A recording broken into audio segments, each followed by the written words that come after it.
आज के पाठ का विषय है रहस्यवाद और महादेवी का काव्य। इस पाठ के अध्ययन के उपरांत आप साधनात्मक रहस्यवाद और भावात्मक रहस्यवाद में अंतर को समझ सकेंगे।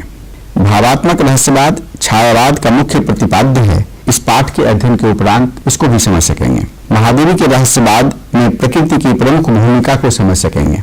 महादेवी के रहस्यवाद की वैयक्तिक पृष्ठभूमि को जान सकेंगे।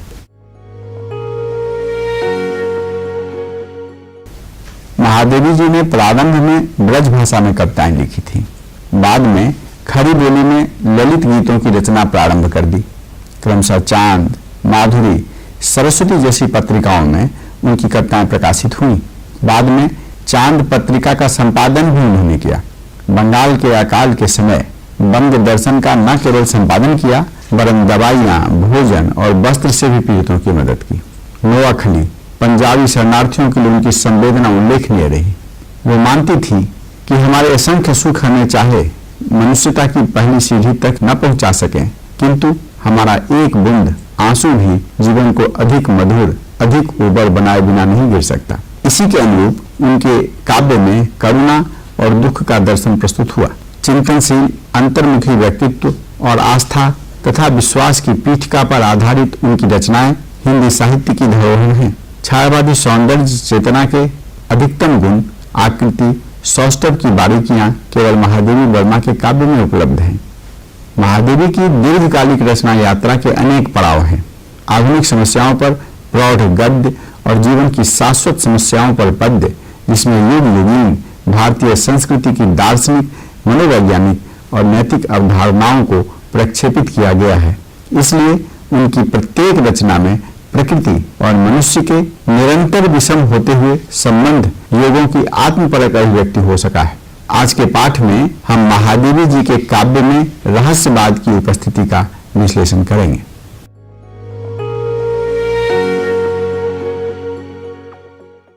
महादेवी वर्मा की काव्य रचनाओं में काव्य और दर्शन का अद्भुत सम्मिश्रण है। निहार से लेकर दीप शिखा तक उनकी रचनाओं में छायावादी, रहस्यवादी, आध्यात्मिक विकास के विविध चरण दिखते हैं। रहस्यवाद का संबंध रहस्यानुभूति से होता है। रहस्यानुभूति का सामान्य शाब्दिक अर्थ है रहस्य की अनुभूति या ऐसी अनुभूति जो गोपनीय है या वह बात जो सामान्य मानव बुद्धि की समझ में न आए। अंग्रेजी के मिस्ट्री, मिस्टिक और मिस्टिसिज्म शब्द परस्पर संबंधित हैं। ऑक्सफोर्ड शब्दकोश के अनुसार मिस्टिसिज्म का तात्पर्य रहस्यवादी व्यक्ति के विचार, धारणाओं, प्रवृत्तियों तथा अनुभूतियों से है। एनसाइक्लोपीडिया ऑफ ब्रिटानिका के अनुसार इसका अर्थ अंतिम सत्य या परमात्मा से एक की तात्कालिक अनुभूति है। इस आधार पर रहस्यवाद के 3 विशिष्ट लक्षण प्रतीत होते हैं। रहस्यवाद का संबंध विशिष्ट अनुभूति से है। इसका क्षेत्र धार्मिक या आध्यात्मिक है। उसका लक्ष्य आत्मा और परमात्मा की अनुभूति और ऐक्य प्राप्त करना है।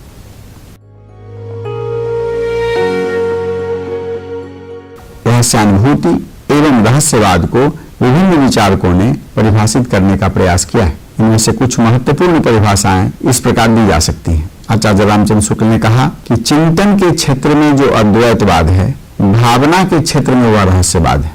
डॉक्टर राम कुमार वर्मा के अनुसार रहस्यवाद जीवात्मा की उस अंतर्निहित प्रवृत्ति का प्रकाशन है जिनमें वह दिव्य और अलौकिक शक्ति से अपना शांत और निश्चल संबंध जोड़ना चाहता है, और यह संबंध यहाँ तक बढ़ जाता है कि दोनों में कोई अंतर नहीं रह जाता।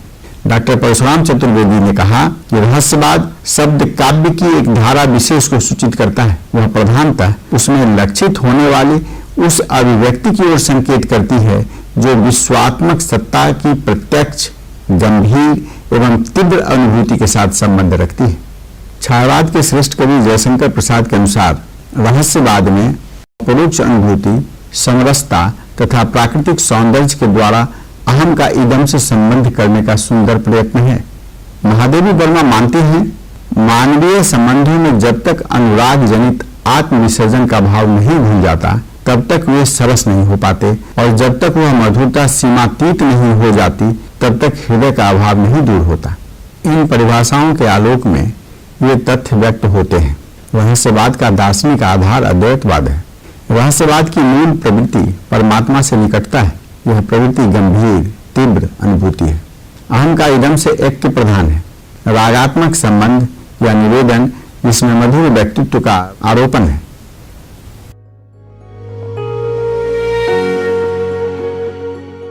रहस्यवाद के दो मुख्य प्रकार माने गए हैं, साधनात्मक या निवृत्ति मूलक रहस्यवाद, भावात्मक या प्रवृत्ति मूलक रहस्यवाद।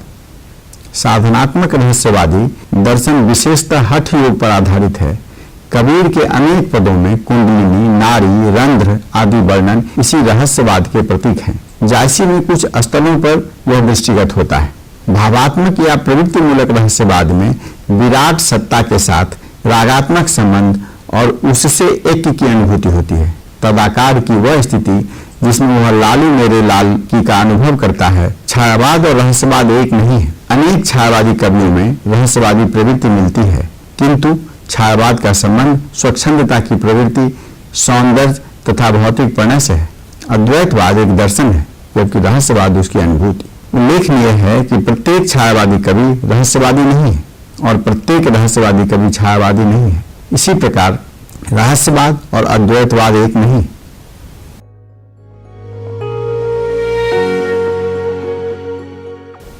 भारतीय साहित्य में सर्वप्रथम रहस्यवादी वर्णन ऋग्वेद के नासदीय सूक्त और पुरुष सूक्त में मिलता है। इसके पश्चात उपनिषद में ब्रह्म की खोज, प्राप्ति के साधन और प्राप्ति के बाद के आनंद का वर्णन रूपकों तथा कथाओं के माध्यम से दिया गया। कठोपनिषद और श्वेता स्वतरोपनिषद में शरीर रूपी पीपल के वृक्ष पर हृदय रूपी नीर में आत्मा परमात्मा रूपी पक्षियों का चित्रण है। आधुनिक युग में रहस्यवाद का पुनरुत्थान वेदांत दर्शन के नवोत्थान के साथ साथ हुआ। 19वीं 20वीं शताब्दी में रामकृष्ण परमहंस, महर्षि अरविंद, स्वामी विवेकानंद और रविंद्रनाथ टैगोर जैसे चिंतकों ने भारतीय दर्शन को नई शब्दावली में प्रस्तुत किया। टैगोर की गीतांजलि ने भारतीय साहित्य को प्रभावित किया। गीतांजलि का विषय प्रेम में सत्ता का अनुभव और आत्मसमर्पण था। आधुनिक हिंदी काव्य धारा में रहस्यवाद शब्द का प्रयोग सन 1920 ईस्वी में डॉक्टर मुकुटधर पांडे ने किया। क्रमशः जयशंकर प्रसाद, सुमित्रानंदन पंत, सूर्यकांत त्रिपाठी निराला तथा महादेवी वर्मा की रचनाएं आईं, जिन पर कबीर, दादू, मीरा, जायसी के अतिरिक्त रविन्द्रनाथ टैगोर की रचनाओं का प्रभाव परिलक्षित होता है। रहस्यवादी परंपरा के आधारभूत तत्वों जैसे आस्तिकता, आस्था तथा अद्वैत दर्शन का आविर्भाव तो वेदों, उपनिषदों के युगों में हो चुका था, किंतु उसकी भावात्मक और काव्यात्मक अनुभूति मध्यकालीन संतों और आधुनिक कवियों में ही उपलब्ध होती है। इस प्रकार रहस्यवाद दीर्घ परंपरा पर अवस्थित रहा, किंतु युगीन परिवेश के अनुकूलित होने की क्षमता के कारण रूढ़ नहीं बन सका।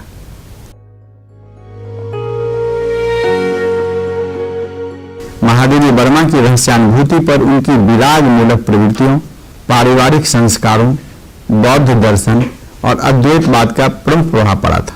महादेवी वर्मा ने रहस्यवाद को छायावाद का दूसरा सोपान स्वीकार किया तथा सौंदर्य, प्रेम, मानवता पर अवलंबित अध्यात्म को महत्व दिया। वो मानते हैं रहस्यानुभूति भावावेश की आंधी नहीं, वरन ज्ञान के अनंत आकाश के नीचे अज्ञान की प्रवाहमयी त्रिवेणी है। इसी से हमारे तत्व दर्शक बौद्धिक तथ्य को हृदय का सत्य बना सके।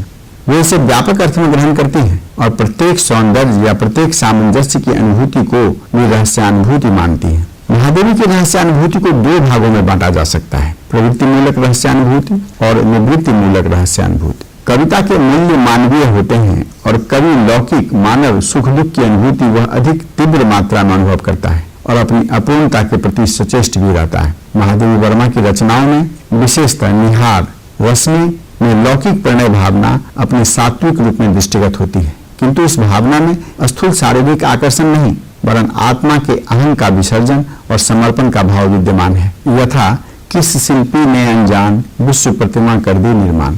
महादेवी के काव्य में शास्त्रीय दृष्टि से रति, विलाप, शोक, सम जैसी अस्थायी भावों की प्रधानता है। साथ ही सात्विक भाव में रोमांच, कंपन, वैवर्ण, अश्रु तथा व्यभिचारियों में ग्लानि, निद्रा, निर्वेद, चिंता, शंका, गर्व, पीड़ा भी उपस्थित है। इनके भाव दो हैं, रति और करुणा।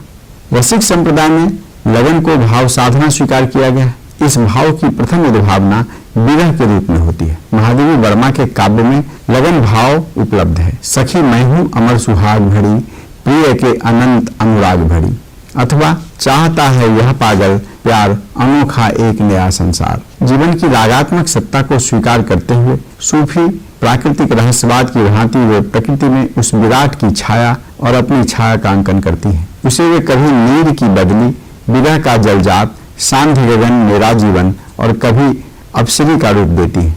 महादेवी के संपूर्ण काव्य का साध्य है चिरंतन प्रिय, और यह चिरंतन ही कोमल भावनाओं द्वारा उनके गीतों में कलात्मक रूप में व्यक्त हुआ है। ये यद्यपि मेरी शीत वाणी से मुखरित हैं, तथापि इनका मूल विराट और व्यापक है। बादल की तरह उठकर ये उदात्त भावलोक में विचरण करने वाले हैं, किंतु धरती से इनका संबंध बराबर बना रहता है। सागर के खारे जल को मीठा बनाकर जिस प्रकार बादल पृथ्वी की प्यास बुझाने के लिए बरस पड़ते हैं, उसी प्रकार मेरे गीत धरती की कटुता को उदात्त भावों का संस्पर्श देकर उसी के कल्याण के लिए निरंतर प्रयुक्त होते रहते हैं। करुणा के रूप में विश्व का कल्याण करते हैं और मेरे हृदय का करुणामय माधुर्य जीवन की दुख और पीड़ा को सहज और मधुर बना देता है। निहार में उस अलौकिक अनुभूति की कौतूहल मिश्रित वेदना दिखती है, जो रश्मि में अनुभूति से अधिक चिंतन केंद्रित हो जाती है। निर्जा में चिंतन और अनुभूति की प्रधानता है। सांध्य गीत में भाव तन्मयता से भाषा मौन हो जाती है और सुख दुख का सामंजस्य उत्पन्न होता है। दीप शिखा में सिद्धि और साधना का अमर गायन है। वेदना का आनंद सौंदर्य आत्मविश्वास को दृढ़ करता है और महादेवी जी कहती हैं, पंथ होने दो अपरिचित, प्राण रहने दो अकेला। महादेवी वर्मा ने रहस्य भावना के लिए द्वैत और अद्वैत दोनों को आवश्यक माना, क्योंकि एक के अभाव में विरह की अनुभूति असंभव हो जाती है और दूसरे के बिना मिलन की इच्छा अधिकार खो देती है। विकास क्रम की दृष्टि से रहस्यानुभूति की 5 अवस्थाएं मानी गई हैं: जिज्ञासा, आस्था, अद्वैत भावना, विरहानुभूति, मिलन की अनुभूति। महादेवी काव्य में इन 5 अवस्थाओं को देखा जा सकता है। जब तक किसी विषय या वस्तु का ज्ञान अस्पष्ट रहता है, तब तक उसे जानने की जिज्ञासा बनी रहती है। सृष्टिकर्ता को जानने की जिज्ञासा स्वाभाविक है। उपनिषदों में यह जिज्ञासा प्रबल रूप में व्यक्त हुई है। महादेवी भी जिज्ञासा और कौतूहल के साथ पूछती है, छिपाकर लाली ने चुपचाप सुनहला प्याला लाया कौन? कौन मेरी कसक में नित मधुरता भरता अलक्षित? किस शिल्पी ने अनजान विश्व प्रतिमा कर दी निर्माण? कवित्री की परम सत्ता में चरम आस्था और विश्वास है। जिस प्रकार चित्र का अस्तित्व ही चित्रकार का परिचय है, उसी प्रकार सृष्टि ही सृष्टा का परिचय है। छिपा है जननी का अस्तित्व, रुदन में शिशु के अर्थ भी मिलेगा चित्रकार का ज्ञान, चित्र की जड़ता में लीन। साधक से साध्य की एकात्मकता रहस्यवाद का मूलाधार है। महादेवी ने द्वैत अद्वैत दोनों भावों को स्वीकार किया है। प्रारंभिक रचनाओं में मैं तुमसे हूं एक, जिसे रश्मि प्रकाश, मैं तुमसे हूं भिन्न भिन्न, ज्यों घन में तरित विलास, क्रमशः अद्वैत का अनुभूति में परिणत हो जाता है। बीन ही हूं मैं तुम्हारी रागिनी भी, अथवा तुम मुझमें प्रिय परिचय क्या, अथवा आराध्य में हो गई विरह की आराधना ले। महादेवी वर्मा का समूचा काव्य करुणा की तरलता और पीड़ा का काव्य है। अपने प्रिय का संबंध आभास होते हुए उससे दूरी उन्हें वेदना प्रिय बना देती है।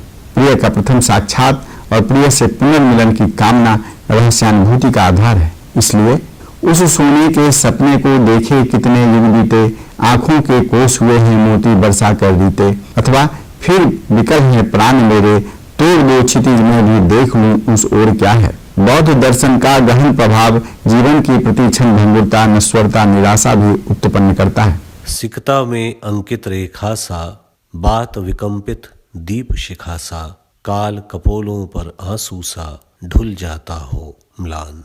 किंतु यह निराशा अस्थायी नहीं है, क्योंकि इसमें जीवन के प्रति आस्था के कारण वो मृत्यु को भी जीवन के चरम विकास के रूप में देखती है। बौद्ध दर्शन की इस महाकरुणा का प्रभाव उन पर था, किंतु वे स्वयं कहती है, भगवान बुद्ध तो संसार को दुख में मानते हैं, किंतु मैं बिल्कुल नहीं मानती। संसार को दुख में मनुष्य बना देता है अपनी भूल से, और बौद्ध धर्म की महामैत्री, महाकरुणा उनके काव्य में वेदना दर्शन के रूप में व्यक्त होती है। इस वेदना मार्ग से ही वे जीवन की व्याख्या करती हैं और कहती हैं, मुझे दुख के दोनों ही रूप प्रिय हैं। एक वह जो मनुष्य के संवेदनशील हृदय को सारे संसार से एक अविच्छिन्न बंधन में बांध दे देता है, और दूसरा वह जो काल और सीमा के बंधन में पड़े हुए असीम चेतन का क्रंदन है। आस्था और विश्वास सुख दुख में ऐक्य उपस्थित करता है और मिलन की आशा से रोम रोम स्पंदित हो उठते हैं। नयन श्रवणमय श्रवण नयनमय आज हो रही कैसी उलझन, रोम रोम में हो तारी सखी एकात्म उर का स्पंदन, और आनंद और आह्लाद साक्षात उपस्थित हो गया। अंक मैं तन नाश को लेने अनंत विकास आया। यह मिलन की अनुभूति आंसू के सब रंग पहचानती है, सबका क्रंदन पहचानता है, और इसलिए कवित्री कह उठती है, छन छन का जीवन जान चली, मिटने को कर निर्माण चली। महादेवी मानती हैं कविता सबसे बड़ा परिग्रह है, क्योंकि वह विश्व मात्र के प्रति स्नेह की स्वीकृति है। नीरजा, शांति गीत, दीप शिखा इसी कथन के अनुरूप है। छायावादी रहस्यवाद में मानवीय अस्तित्व की चिंता, प्रकृति के मध्य उसकी नियति का, उसकी क्रियाशील संस्कृति, उसके मूल्य का स्थान उल्लेखनीय है। जयशंकर प्रसाद, निराला, पंत और महादेवी ने अपनी रहस्य चिंता में सृष्टा के प्रकृति संबंध, ब्रह्मांड में मनुष्य स्थिति से संबंधित जिज्ञासाओं को रूपायित किया है। इसलिए मध्ययुगीन रहस्य दृष्टियों और छायावादी रहस्यवाद में भिन्नता है। विशेषतः महादेवी में कबीर, जायसी, मीरा और रविंद्रनाथ टैगोर की साधना भूमिका से भिन्न एक जागरूक सामाजिक चेतना बोध उनका रहस्य दृष्टि में समाहित है। भक्त मीरा की अपेक्षा उनकी भावना अधिक विशद, गहरी और तत्वान्वेषी है। उनका प्रिय सगुण साकार की भूमिका में निर्गुण निराकार की भूमिका को प्राप्त हो जाता है, जिसके प्रति उनका बौद्धिक जिज्ञासाओं का समर्पण है। किंतु बौद्धिकता इसमें शुद्ध बौद्धिकता नहीं, वरन प्रेम, करुणा, त्याग की मानवीय सद्वृत्तियां हैं जो रागात्मकता पर आधारित है। वस्तुतः काव्य के मूल्य राग और प्रकृति की सृष्टि हुआ करते हैं, जबकि दर्शन के मूल्यों में निवृत्ति के आधार, किंतु दर्शन निरपेक्ष नहीं रहता, वह समष्टि भावबोध के रूप में मानवीय संस्कृति का सामान्य आचरण हो जाता है। महादेवी वर्मा के समस्त पद्य गद्य में इन्हीं मूल्यों का उद्घाटन है, जो शुद्ध, सार्वजनिक और जीवन को शाश्वत अभिव्यक्ति देने वाले हैं। उनकी पीड़ा, वेदना, विरह आधारित अनुभूति निषेधात्मक नहीं है, उसकी दार्शनिक भूमिका स्पष्ट है, इसलिए उनकी रहस्य दृष्टि आस्थापूर्ण है। महादेवी जी कहती हैं, दूसरी होगी कहानी सुनने में जिसके मिटे स्वर धूल में खोई निशानी, आज जिस पर प्रलय विस्मित मैं लगाती चल रही नित, मोतियों का हाट और चिंगारियों का एक मेला। महादेवी वर्मा की रहस्यानुभूति की विशेषताएं हैं लौकिकता, अलौकिकता की ओर प्रस्थान, अद्वैत भाव व्यंजना, प्रणय सौंदर्य भावना, मध्ययुगीन रहस्यवाद की अपेक्षा बौद्धिकता का प्राबल्य, रहस्यानुभूति में लोक मंगल भावना, आस्था, आत्मत्याग की भावना, कलात्मक अभिव्यक्ति, दीपक के रूप में आत्मा का चित्रण। महादेवी वर्मा पर वेद, उपनिषद, बौद्ध धर्म दर्शन, सूफी रहस्यवाद, वैष्णवी रागात्मकता के अतिरिक्त विवेकानंद, महात्मा गांधी तथा आर्य समाजी विचारधारा का भी प्रभाव था। इसके अतिरिक्त पश्चिमी विचारक हीगल, शोपेनहावर जैसे दार्शनिकों का भी प्रभाव था। उनके काव्य में 3 बातें महत्वपूर्ण हैं: जगने की भावना, विश्व के प्रति करुणा की भावना, अज्ञात प्रिय का संकेत। भावना और चिंतन, रागात्मक संबंध, ये 3 ही उनके गीतों के आधार हैं। संगीतात्मकता, चित्रात्मकता और उनके गीतों की विशेषताएं थीं। निहार, रश्मि, नीरजा, शांत गीत एक जिज्ञासा, व्याकुलता और तादात्म्य की स्थिति है। रहस्यवादी शैली में कवित्री विश्व व्यथा को अपने में समाहित करने के लिए व्याकुल है। दीप शिखा में आत्मा के प्रतीक दीपक, अंधकार सांसारिक अवरोध का प्रतीक है। यामा में चारों गीत संग्रह सचित्र सम्मिलित किए गए हैं। गद्य में गंभीर अध्ययन, जीवन समाज की समस्याओं का गहन विश्लेषण है। हिंदी की रहस्यवादी परंपरा में महादेवी वर्मा का विशिष्ट स्थान है। रहस्यवाद जिज्ञासामूलक भावना है और जिसमें जीवन और जगत के प्रश्नों पर भावात्मक धरातल से चिंतन किया जाता है। सृष्टा को जलाने की इच्छा प्रबल रहती है। महादेवी ने करुणा को जीवन का प्रेय माना है। संसार क्या है? उसके दुखों के प्रति संवेदना। करुणा का चंदन बनने के साथ ही क्षितिज के उस पार क्या है कि जिज्ञासा। उनके काव्य में रहस्यवाद के विविध पक्ष उपस्थित करती हैं और वह रहस्यवाद जिसने पराग्रह की अपार्थिविकता ली, वेदांत के अद्वैत की छाया मात्र ग्रहण की, लौकिक प्रेम से तीव्रता उधार ली और इन सबको कबीर के सांकेतिक दाम्पत्य सूत्र भाव में बांधकर एक निराले स्नेह बंधन की सृष्टि कर डाली, जो मनुष्य के हृदय को पूर्ण आलमन दे सका, उसे पार्थिव प्रेम से ऊपर उठा सका तथा मस्तिष्क को हृदय में और हृदय को मस्तिष्क में बना सका। निष्कर्षतः हम कह सकते हैं कि श्रीमती महादेवी वर्मा के काव्य में काव्य और दर्शन का अद्भुत सम्मिश्रण है। दार्शनिक विचार से युक्त साहित्य जीवन के गंभीर मूल्यों, अध्यात्म या रहस्य की अनुभूति प्रदान करता है। दर्शन कवि को ज्ञान भूमि पर ले जाता है और अध्यात्म या रहस्य उसे अनुभूति प्रदान करता है। रहस्यानुभूति से दर्शन की तत्वगर्भित दृष्टि ललित हो जाती है